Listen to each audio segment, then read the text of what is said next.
Hello students, how are you all? I hope everything is fine. So last time हमने दो बीमारियों के बारे में पढ़ा था। हमने पढ़ा था टाइफाइड क्या होता है और फीवर क्या होता है। तो पहले नॉर्मल बुखार पढ़ा था, फिर टाइफाइड मियादी बुखार पढ़ा था।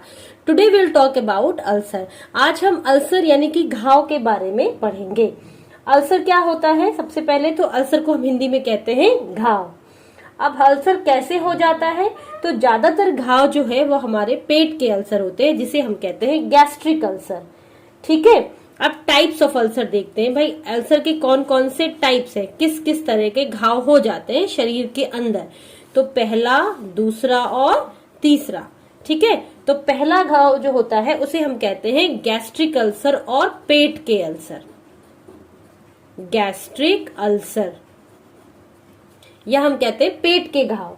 ठीक है। दूसरा घाव जो होता है उसे हम कहते हैं आंतों का अल्सर या intestinal ulcer. Intestinal ulcer, intestine मुझे लगता है आपको पता होना चाहिए। हमारी आंतें होती हैं, उनका अल्सर हो जाता है। आंतों के हमारे 3 हिस्से होते हैं। डियोडिनम में ज्यादातर ये अल्सर होता है, जिसे हम कहते हैं इंटेस्टाइनल अल्सर। तीसरा अल्सर जो होता है वो हमारी आहार नली में हो जाता है। इसे हम कहते हैं ईसोफेगल। Oesophageal ulcer. आहार नाल में अल्सर, आहार नाल। ठीक है। इंटेस्टाइनल जो हो गया इसे हम कहेंगे आंत का अल्सर। और गैस्ट्रिक अल्सर मतलब हमारे पेट का अल्सर। तो अल्सर ज्यादातर 3 तरह के होते हैं। अब इसके बाद में अगर आपने आंत के बारे में जानते हो तो आंत जो होती है बच्चों, जो हमारी आंत होती है, जिसे हम छोटी इंटेस्टाइन कहते हैं या स्मॉल इंटेस्टाइन कहते हैं, इसके 3 हिस्से होते हैं। अक्सर इसी में जो है हमारा कैंसर होता है। ठीक। तो आंत स्मॉल इंटेस्टाइन बच्चों, लार्ज इंटेस्टाइन भी होती है। स्मॉल इंटेस्टाइन जो हमारी होती है उसके जनरली 3 हिस्से होते हैं। पहले हिस्से को हम कहते हैं डियोडिनम, जिसमें अक्सर जो है हमारे अल्सर हो जाता है। दूसरा होता है जेजुनम, आप चाहे तो आप मेरे साथ भी लिख सकते हैं। और तीसरा जो होता है उसे हम कहते हैं इलियम। ठीक है। सो हमारी जो स्मॉल इंटेस्टाइन छोटी आंत होती है, यहाँ पे छा बना देती हूँ आके तो आपको याद रहेगा। छोटी आंत जो हमारी होती है उसके 3 हिस्से होते हैं, डियोडिनम, जेजुनम, इलियम। आप इसको हिंदी में भी यही कहते हैं, डियोडिनम, जेजुनम, इलियम। इसे आप हिंदी में लिख सकते हैं। ठीक है। जो आंतों का कैंसर होता है वो इन्हीं तीनों में से होता है। ज्यादातर डियोडिनम में ही हमारे अल्सर हो जाता है। ठीक है। और बच्चों ये आप एक और इम्पोर्टेंट है, एस्ट्रिक बना के लिख लीजिए। छोटी आंत जो है वो शरीर का वो हिस्सा है जहां पे पूरी तरह खाना डाइजेस्ट हो जाता है, पूर्ण रूप से। यहां तक खाना पूरी तरह से डाइजेस्ट हो जाता है। तो एक क्वेश्चन ये आता है, site of, it is the site of complete digestion.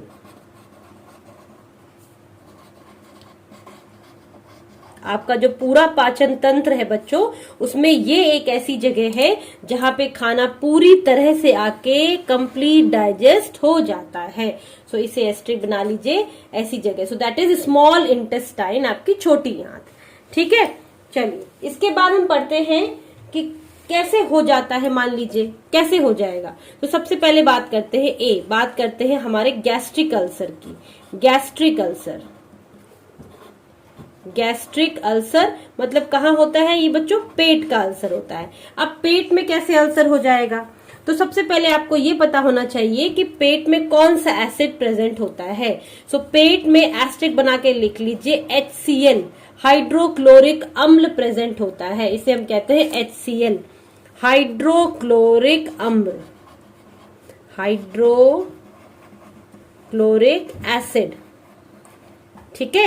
Hydrochloric acid या हाइड्रोक्लोरिक अम्ल प्रेजेंट होता है। ठीक है। जो खाने को हमारे पचाता है, हमारे खाने को तोड़ता है और पचाता है। ठीक। इसके अलावा हमारी पेट जो होता है बच्चों, हमारे पेट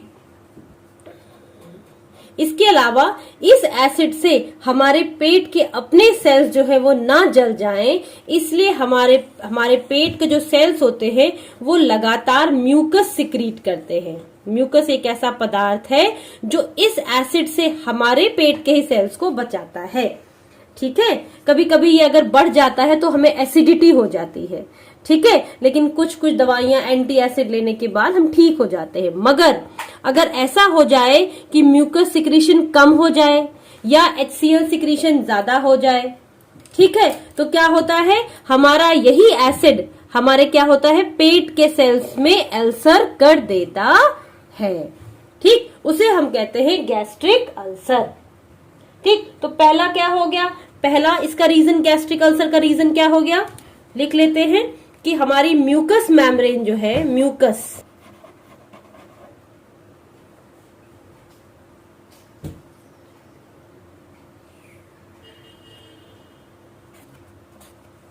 ठीक, तो पहला क्या रीजन हो गया। चलिए, तो पहला रीजन क्या हो सकता है, पहला रीजन लिख लेते हैं।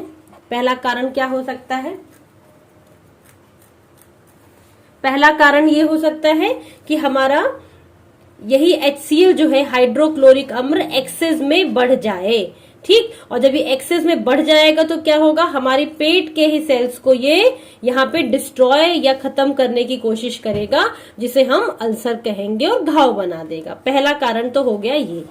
दूसरा कारण क्या हो सकता है, दूसरा कारण हो सकता है एक बैक्टीरिया। इस बैक्टीरिया का नाम होता है, लिख लीजिए, हेलिकोबैक्टर पाइलोरी। बैक्टर पाइलोरी, इसे हम कहते हैं हेलिकोबैक्टर पाइलोरी।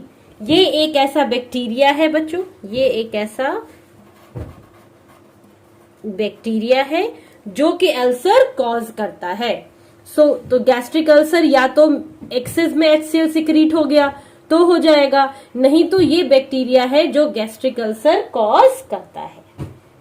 ठीक है, तीसरा क्या है, तीसरा जिससे गैस्ट्रिक अल्सर हो सकता है, अगर आप एक्सेस में किसी बीमारी से ग्रसित हैं और आप एक्सेस में जो है एंटीबायोटिक टैबलेट्स खाते हैं, एंटीबायोटिक अगर आप किसी तरह का टैबलेट खाते हैं, या आप बहुत सारा स्टेरॉइड्स खाते हैं। स्टेरॉइड्स बहुत ही रेयर कंडीशन में दिए जाते हैं, जब बीमारियां नहीं ठीक होती तब ये स्टेरॉइड्स दिए जाते हैं। इन दवाइयों की खास बात ये होती है कि ये हमारे सेल के अंदर, न्यूक्लियस के अंदर भी घुस सकते हैं, तो ये स्टेरॉइड्स की खास बात होती है। ठीक है, तो गैस्ट्रिक अल्सर जो हमारा पेट का अल्सर है वो HCl प्रोड्यूस करता है, HCl भी प्रोड्यूस करता है बच्चों, और वो पेप्सिन भी निकालता है, पेप्सिन। ठीक है, सो पेप्सिन क्या होता है, पेप्सिन जो है प्रोटीन को डाइजेस्ट करता है और खाने को तोड़ने का काम, जलाने का काम HCl करता है। ये एक अम्ल है, इसे हाइड्रोक्लोरिक अम्ल कहते हैं। लेकिन इस अम्ल से हमारी म्यूकस मेम्ब्रेन जो है वो बचाती रहती है। पर यदि अगर म्यूकस मेम्ब्रेन ना बचा पाए और ये ज्यादा हो जाए, अक्सर हो जाता है हमारे पेट में एसिडिटी, और अगर बढ़ती रहे तो हमारे पेट में गैस्ट्रिक अल्सर हो सकता है। दूसरी, हेलिकोबैक्टर की वजह से, जो एक बैक्टीरिया है वो कॉज कर सकता है। तीसरा, अगर हमने बहुत एंटीबायोटिक और स्टेरॉइड्स खाए हैं तो उनकी वजह से भी हमें गैस्ट्रिक अल्सर हो सकता। बात करेंगे कि सिम्टम या लक्षण क्या क्या होते हैं। ठीक है, तो लक्षण में सबसे पहला क्या लक्षण होगा बताइए। अगर मान लीजिए पेट का अल्सर हो गया है या आंतों का अल्सर भी हो गया है तो क्या होगा, पेट में, हमारे पेट में दर्द होगा। ठीक है, पहला लिख लेते हैं। दूसरा क्या होगा, हमें खट्टी खट्टी डकारें आएंगी, खट्टी डकारें। आप भी मेरे साथ ही लिखते रहिए। ठीक है, इसके बाद में आपके जहां पर अल्सर होगा वहां पे तीसरा, अक्सर आपको जलन बनी रहेगी। ठीक है, चौथा क्या हो सकता है, आपको उल्टी आएगी, जी मचलाएगा, मछली आएगी, मतलब नौजिया आपको लगेगा। ठीक है, और क्या हो सकता है, आपको पेट के ऊपरी हिस्से में दर्द रहेगा, पेट के ऊपरी हिस्से में दर्द, ऊपरी हिस्से में दर्द। ठीक है, आप मेरे साथ लिखते रहिए बच्चों। ठीक है, उसके बाद में आपको भारी भारी फील होगा, आपको एनरोक्सिया। एनरोक्सिया क्या है? लैक ऑफ एपेटाइट, भूख न लगना, लैक ऑफ एपेटाइट, एपिटाइट। ठीक है, मतलब भूख न लगना, उसे हम कहते हैं एनरोक्सिया हो जाएगा। ठीक है, ANROXIA, स्पेलिंग ठीक से लिख लीजिएगा आप लोग। ठीक, उसके बाद आप पर्सन जो है उसका बॉडी वीक हो जाएगी, मतलब वीकनेस होगी। ठीक है, नोजिया होगा, ये मैंने आपको पहले ही बता दिया। ठीक, बहुत गंभीर हो गई तो हमें खून की उल्टी भी हो सकती है। खून की उल्टी भी हो सकती है, खून जो है हमारा वो स्टूल में भी आना शुरू हो जाएगा। ठीक है, और इसके अलावा और अगर कंडीशन खराब हो गई तो क्या होगा? आंतों में हमारे सुराग हो जाएंगे, छेद, या हमें कैंसर भी हो सकता है। तो इन बातों का, तो ये है वो साइन और सिम्टम। अब हम कुछ ऐसे कारण लिखेंगे जिसमें हमारा खान पान जो है वो जिम्मेदार नहीं है। हमारा खान पान, तो वो क्या हो सकता है? तनाव के कारण अल्सर हो सकते हैं। ठीक है, पहली चीज। दूसरा, लिंग की बात करें अगर, तो लिंग में, या आप हेरिडिटरी कैरेक्टर की बात करें, हेरिडिटरी कैरेक्टर, हेरिडिटरी कैरेक्टर मतलब अनुवांशिक। अगर लिंग की बात करें तो मैन में जो है अल्सर के चांसेस वो ज्यादा होते हैं एज कंपेयर टू फीमेल। मतलब मैन में या मेल में अल्सर के होने के चांसेस ज्यादा होते हैं, फीमेल में कम। इनकी अपेक्षा होते इनमें भी है, मगर इनकी अपेक्षा इनमें कम होते हैं। तीसरी चीज देखिए क्या होता है, उम्र की बात करें अगर, किस उम्र में होता है? तो ज्यादातर जो है 20 से 40 साल की उम्र के बीच के लोग हैं, इनमें ये पाया जाता है।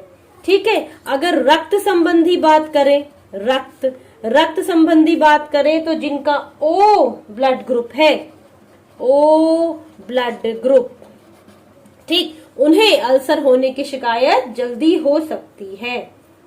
ठीक है, उसके अलावा आपको पता है ना ब्लड ग्रुप किस किस तरीके के होते हैं? मैं लिख देती हूँ यहाँ, 4 तरीके के ब्लड ग्रुप होते हैं, आपको पता भी होना चाहिए।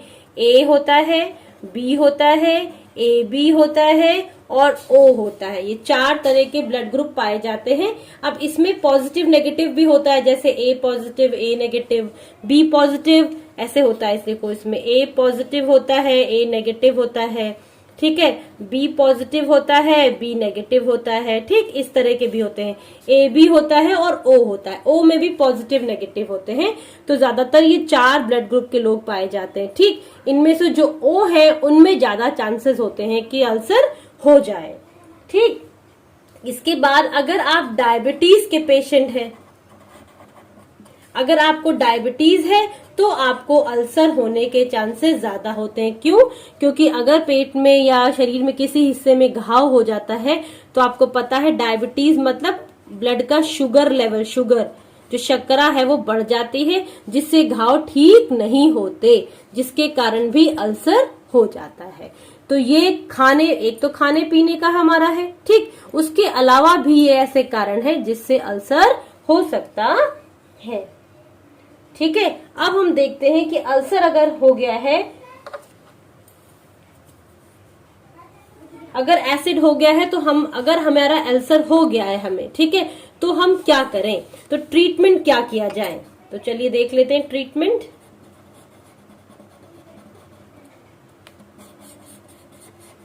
आप मेरे साथ ऐसे नोट्स बना सकते हैं। ठीक है, तो सबसे पहले हमें अपना खान पान, हमें अपनी फूड और लाइफस्टाइल दोनों में बदलाव लाना पड़ेगा। लाइफ स्टाइल में बदलाव लाना पड़ेगा। फूड मतलब जो खाना अभी तक आप खा रहे हैं, मान लीजिए आप बहुत तला भुना खा रहे हैं, वो उसमें बदलाव लाना पड़ेगा। लाइफस्टाइल में आपके सोने का, उठने का जो समय है, एक्सरसाइज थोड़ा सा ज्यादा बढ़ाना पड़ेगा। ठीक है, उस तरह के आपको बदलाव अपनी फूड और लाइफस्टाइल दोनों में करने पड़ेंगे अगर आप अल्सर से ग्रसित हैं। ठीक, इसके बाद में आप ऐसी दवाइयों का सेवन करिए जिसमें एसिड कम बने। एसिड लेस मेडिसिन, आपको पता है जो मेडिसिन आती है उनमें भी साइड इफेक्ट होते हैं। साइड इफेक्ट मतलब सारे तो केमिकल ही होते हैं, तो आपके शरीर में जाके जो प्रक्रिया करते हैं उसमें जो बनता है वो एसिड ना बने, ऐसी कोशिश करिए, ऐसी दवाइयां लीजिए। ठीक, इसके बाद में फिर अगर कुछ नहीं होगा तो एंड में फिर एंडोस्कोपी ऑपरेशन होगा। एंडोस्कोपी और फिर ऑपरेशन। ठीक, इस तरह से फिर इसका ट्रीटमेंट लिया जा सकता है। ठीक है, तो सबसे पहले अगर आपको अर्ली स्टेज पता चल गया है कि मुझे अल्सर है या पेट में दर्द है, तो आप अपने खान पीन को ठीक करके अपने को ट्रीटमेंट ले सकते हैं। उसके अलावा जो आपको थोड़ी मोड़ी दवाइयां दी गई हैं वो कोशिश हो कि उसमें एसिड कम बने, नहीं तो फिर operation is the last treatment. ठीक है, अब हम देखते हैं कि अगर मुझे अल्सर हो गया है तो मैं कैसा खाना लूं या मैं कैसे अपने आप को बचा सकूं, ये बहुत इंपॉर्टेंट है, ये अक्सर पूछा जाता है। ठीक, तो चलिए शुरू करते हैं। बचाओ, अल्सर से बचाओ। अल्सर से बचाओ। ठीक, अब कैसे बच सकते हैं, चलिए जरा बात करते हैं। फर्स्ट कैसे बच सकते हैं? सबसे पहले अगर अल्सर हो गया, मैंने कहा ना फूड और लाइफस्टाइल चेंज करें, तो फूड में कैसी डाइट लेना शुरू करूं मैं? Blend diet. मैंने आपको लास्ट के दोनों वीडियो से बताया है, बहुत इंपॉर्टेंट होता है। ब्लेंड डाइट मीन्स ऐसा खाना जो बहुत आसानी से पचने में आसान हो। ठीक है, ये अल्सर में सबसे अच्छा होता है। ठीक, अच्छा, पुराने समय में 3 तरह की डाइट अल्सर में दी जाती हैं और ये आपके एग्जाम पॉइंट ऑफ व्यू से बहुत ही इम्पोर्टेंट है, तो छोटा सा इम्पोर्टेंट लिख लीजिए।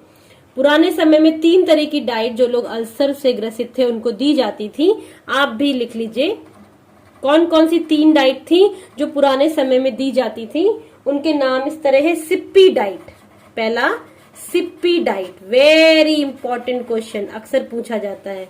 सिप्पी डाइट। दूसरा लेनहर्ट्स डाइट, लेनहर्ट्स,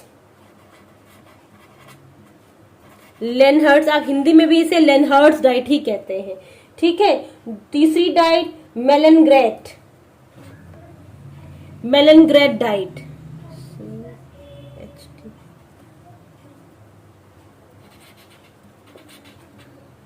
ठीक, तो ये 3 तरह की डाइट होती है, सिप्पी डाइट, लेनहर्ट्स डाइट, मेलनग्रेट डाइट।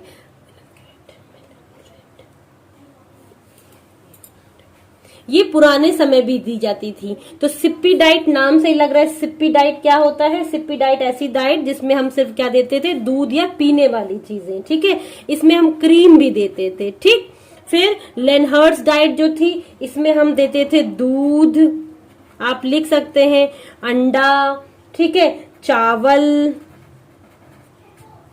दूध, अंडा, चावल और मीट। ठीक है, दूध, इसमें फिर से देख लो, सिप्पी डाइट, लेनहर्ट्स डाइट और मेलनग्रेट डाइट।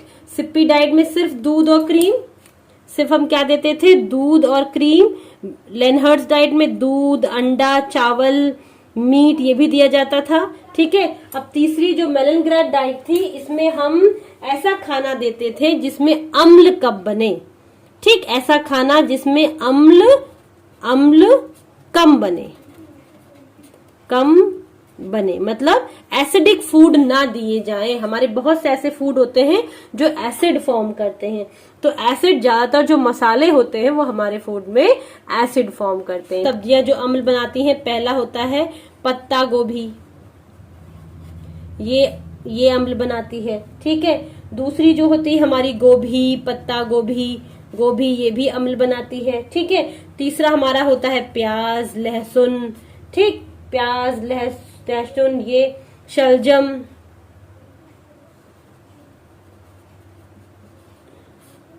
ठीक, तो ये कुछ ऐसी सब्जियां हैं जो अम्ल बनाती हैं, तो हमें ऐसे सब्जियों का सेवन नहीं करना चाहिए जो अम्ल बनाते हो। तो I hope you have written all these 3 diets, और आपने ये सब्जियों के नाम भी लिख रहे होंगे जो अम्ल बनाती हैं। ठीक है, अच्छा, अगर कोई व्यक्ति अगर कोई व्यक्ति अल्सर से ग्रसित है तो उसको कैसा खाना खाना चाहिए। अब हम देखते हैं डाइट इन अल्सर में सबसे पहले हमें ऐसा खाना पीड़ित को देना चाहिए जो फुल ऑफ फाइबर हो। फुल ऑफ फाइबर मतलब जिसमें बहुत सारे रेशे हो, रेशेदार खाना, रेशेदार खाना, ठीक है, इस तरह का खाना देना चाहिए। ब्लेंड डाइट मैंने आपको बता ही दी क्या देनी चाहिए, ठीक है, 3 तरह की पुरानी डाइट मैंने आपको बता दी। इसके अलावा प्रोटीन में हम क्या दें, सबसे पहले देखो प्रोटीन में क्या दिया होता है, कम से कम प्रोटीन जो है, प्रोटीन बहुत ज्यादा नहीं देना चाहिए। क्यों? क्योंकि प्रोटीन से बनते हैं अमाइनो एसिड जो आखिर में क्या बनाते हैं, अम्ल का सिक्रीशन करते हैं, ठीक है, तो इसलिए इसे थोड़ा सा कम कर देना चाहिए, ठीक। उसके बाद में वसा मतलब फैट पे आते हैं, ठीक। अब फैट जो है ये भी हमें मीडियम देना चाहिए। क्यों? क्योंकि ये भी कहीं ना कहीं क्या बनाते हैं, अम्ल, ठीक। इसके बाद में जो सबसे अच्छा है वो होता है हमारा विटामिन ए और विटामिन सी। इन दोनों को हम कहते हैं एंटीऑक्सीडेंट। वेरी इंपॉर्टेंट क्वेश्चन, ठीक है, कहते हैं एंटीऑक्सीडेंट। अब ये एंटीऑक्सीडेंट क्या होते हैं? ये एंटीऑक्सीडेंट जो है वो हमारे शरीर में अगर बैक्टीरिया का इन्फेक्शन है, मान लीजिए अल्सर बैक्टीरिया पाइलोरी ने किया है, तो ये क्या करते हैं, बैक्टीरिया के संक्रमण को बचाते हैं। क्यों? क्योंकि ये दोनों बच्चों ऐसे विटामिन होते हैं जो हमारे शरीर में इन्फेक्शन से लड़ते हैं, इसीलिए इनको एंटीऑक्सीडेंट कहते हैं। तो ये हमारे शरीर में लड़ते हैं किससे? कीटाणुओं से। कीटाणुओं से, ठीक है। तो अगर आपके शरीर में बैक्टीरियल इन्फेक्शन है या बैक्टीरिया की वजह से अल्सर हो रहा है तो ये इस बैक्टीरिया को मार देंगे, ठीक। तो ये है हमारा डाइट इन अल्सर। किस तरह की डाइट लेनी चाहिए? फुल ऑफ फाइबर हो, ब्लेंड डाइट हो, पका हुआ हो, प्रोटीन, ऐसी चीजें अवॉइड करनी चाहिए जिससे हमारा अम्ल बने। बाकी हमें फ्रूट्स और वेजिटेबल, सूप ये ज्यादा खाना चाहिए। तो आई होप कि आपको अल्सर जो है वो समझ में आ गया होगा, आपने इसको मेरे साथ नोट कर लिया होगा। अगर आपको कुछ पूछना चाहते हैं इसमें तो आप मुझे कमेंट बॉक्स में लिख सकते हैं। अगर आपको मेरा पढ़ाया हुआ समझ में आता है और आप उसे अच्छे से समझ पाते हैं तो आप मेरे चैनल को सब्सक्राइब कर सकते हैं और बेल आइकन दबाना नहीं भूलिएगा, ठीक है। अब हम अगला टॉपिक बताते हैं। हम अगला टॉपिक पढ़ेंगे।